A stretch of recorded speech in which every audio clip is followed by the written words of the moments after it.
Hello and welcome to you all, and today we are going to start second part of the introduction session on RX Swift. Before jumping into the actual discussion, these are the 8 very important topics that you need to understand first before we start anything. So the first topic is event stream, and event streams are the basic of RX Swift programming. They can be defined as sequence of the events happening over the time asynchronously.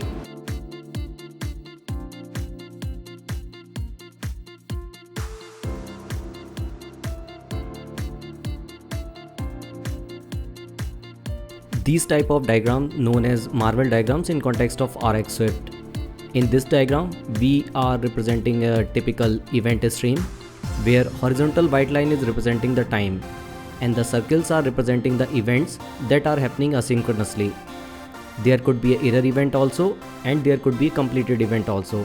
So in event stream, if something goes wrong, then an error event can be emitted, and if the event stream got completed, then it can emit a completed event. Another very important concept is FRP, and FRP stands for Functional Reactive Programming, and RX Swift falls into this category, so we need to understand this concept first. So to understand FRP, first we need to understand 3 paradigms. One is imperative, one is functional, and another one is reactive. So imperative programming is our default style of programming in which we write sequential code that is executed to solve any of the particular problem. And most of the time we used to think that how we will solve this problem and write sequential code. Now comes to the functional programming. In this programming style, every time we think in terms of function, that is there any function available that can solve our particular problem. So next is the reactive programming style. In this, there comes a concept of event stream. So there will be an event stream that will be emitted a sequence of event asynchronously, and we will be listening to those events, and whenever an event occurs, we will react on that particular event to perform some logic. So that's why it is known as reactive programming style, because every time you are reacting on an event.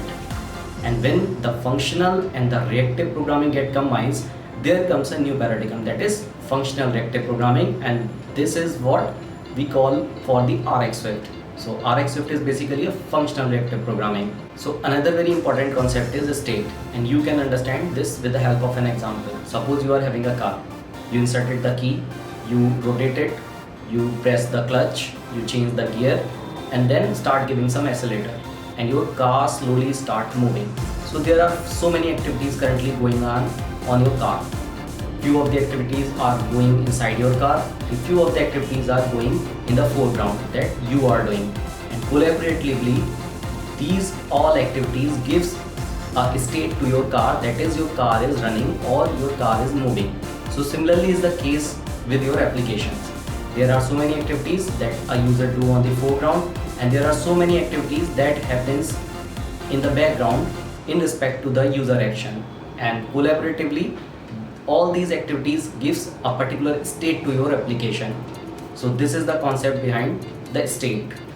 Another very important concept is side effect. So you already understand the state.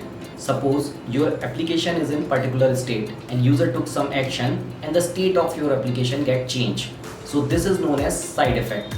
Suppose currently your application is downloading something and user takes action and downloading get stopped. So this is the side effect of pressing the button by the user through which your application state is getting changed. So this is known as side effect. Another very important concept is observable. An observable is something that you can observe in RX Swift.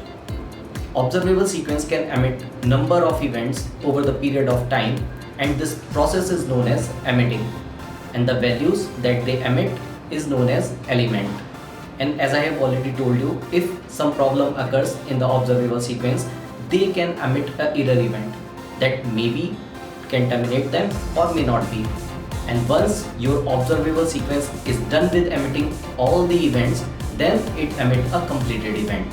So observable are very important concept of the RX Swift, and going forward we will have lots of example on it so that you can understand this in very deep manner. So to observe an observable sequence, you need an observer. If we understand in terms of Swift, then we say it observer, and in RX Swift, they are known as subscription. So to observe the observer sequence, you need to put a subscription on it. and whenever you want to remove that subscription from your observable, then you need to use dispose method. So dispose methods can be used in two ways, either with the help of dispose bag or calling dispose method directly. When you use dispose bag, it works as a container. You keep on adding your content on the dispose bag and ultimately call dispose method on it. And whatever content you are having in your dispose bag, it gets disposed. And when you call the dispose method directly, at that particular moment, your observer ends in terms of the end of subscription that you have already put on your observable sequence. So whenever you don't want to observe your observable sequence, then you can call the dispose method on it. It is also a way of memory cleaning in RxSwift.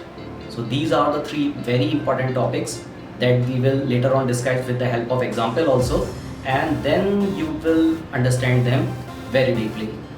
So I hope now you understand these 8 very important topics conceptually, and even if you find something problematic at this particular moment, then don't worry about it.